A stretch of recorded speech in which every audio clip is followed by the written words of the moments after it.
2017년 제2채널 그 톡투유에 나와서 거의 처음으로 그 동생 얘기를 했을 거예요.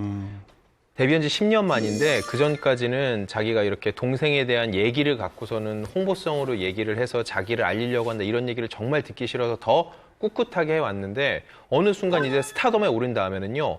그전에는 그걸 홍보로 이용한다고 생각하는 색안경이 있다면 이제는 숨긴다는 색안경이 생기는 거예요, 사람들이. 일부러 자기 이미지 생각해서. 그게 아니거든요. 그래서 더 적극적으로 얘기를 했던 것 같은데 그때 여기서 어떤 질문이 나왔냐면은 경찰하면 어떤 것이 떠오르냐 이런 질문에 대해서 조심스럽게 박하선 씨가 마이크를 잡고 이런 얘기를 했습니다. 제 동생이 어렸을 때 집을 많이 나갔다.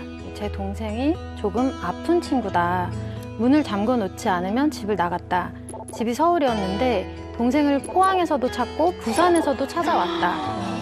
그때마다 경찰들이 하루 이틀 만에 동생을 찾아주셨다. 그래서 지금도 경찰 하면 되게 따뜻한 사람들 같다고 당시에 얘기를 했습니다. 그래요, 예. 자, 그런데 박하선 씨가 동생 추모글에 대해서 해명을 하는 글을 올렸다고요. 추모글 해명을 한다는 얘기는 처음 들어본 것 같아요. 추모글을 올리면 올렸지. 네. 그 글에 대해서 해명글이라는 게 이게 무슨 얘기인가요? 그러니까 뭐 일부 누리꾼들입니다. 네. 일부 누리꾼들이 이제 박하선 씨가 올렸던 그 추모글에서 네.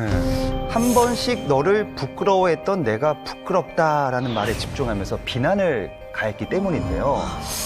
이제 박하선 씨는 해명글을 통해서 추모글의 취지를 다시 짚었습니다. 초등학교 때 제 동생에게 돌을 던졌던 아이들이 생각난다. 그때부터 힘겨워 말고 차가운 시선에 움츠러들지 말고 지켜주자는 생각을 했다. 하지만 어른이 되어서도 또 차가운 시선에 아팠던 적도 많다. 제가 부끄러웠단 말은 그 시선에 아파한 순간마저 미안해했던 것이다. 제 글의 취지는 인식 개선이다라고 심경글을 남겼는데요.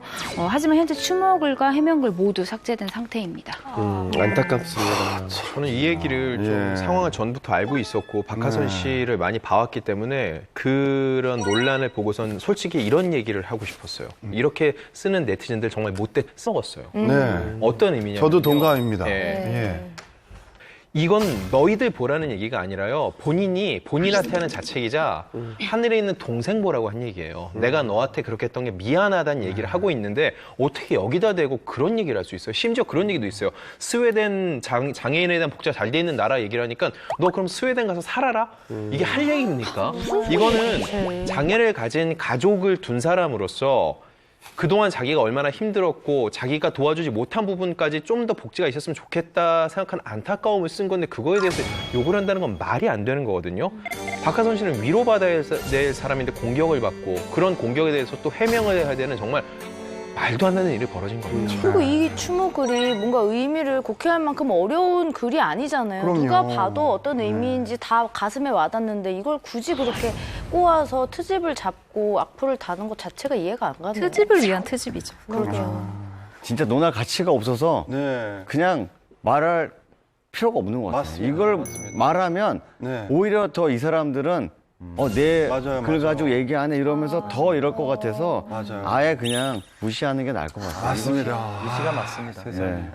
동생 위해서라도 가족 위해서라도 열심히 뛰었던 박하선 씨 모습에서 그런 이유가 있었구나, 배경이 있었구나를 알게 됐습니다. 지금도 좋아했지만 앞으로 더 좋아질 것 같은 그러게요. 네. 배우입니다.